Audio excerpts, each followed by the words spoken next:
In an ideal world, no one would ever have to get sick, but in reality, people get sick from time to time and it's just part of life. And since we're all learning to speak the Korean language here, I thought it would be useful to introduce the names of some of the most common types of sickness in Korean.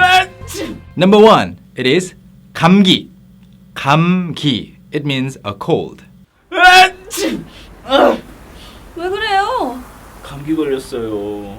그래요? 가까이 오지 마세요. And to catch a cold is 감기에 걸리다 or just 감기 걸리다. Number 2, 두통. 두통. It means headache. 두 means head and 통 means pain, so you get the idea. 두통, head, pain.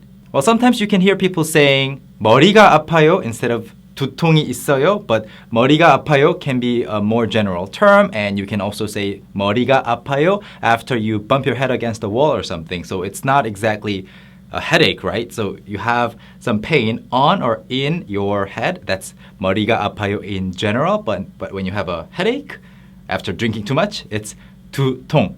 So people often say I have a headache, 두통이 있어요, or I have a bad headache, 두통이 심해요. 왜 그래요? 왜 그래요? 두통이 심해요. 왜요? 어제 술을 너무 많이 마셨어요. Number 3, 장염. 장염, enteritis.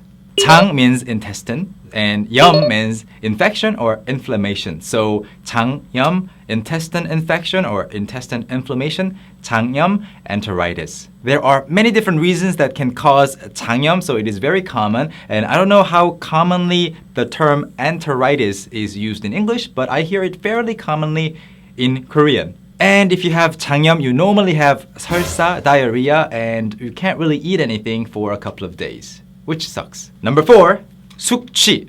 숙취. And it means hangover.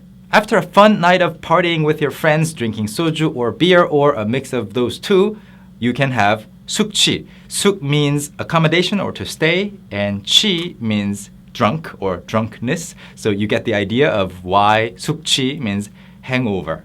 Number 5 is 비염.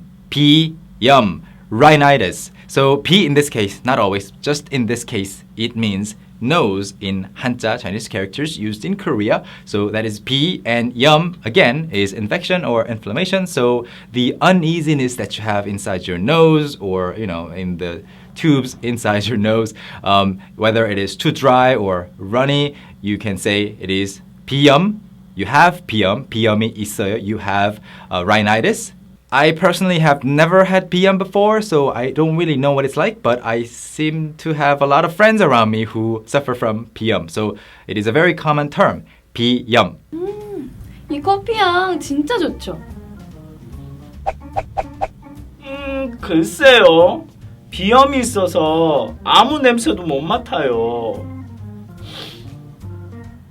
So these are the 5 most common words that I get to hear personally in terms of describing sickness. And if you found this video useful, please go to our website at talktomekorean.com to study even more Korean. And if you want to get our textbooks, of course, please visit our online bookstore at mykoreanstore.com.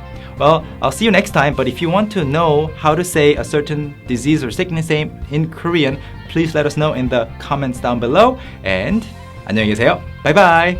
Stay healthy.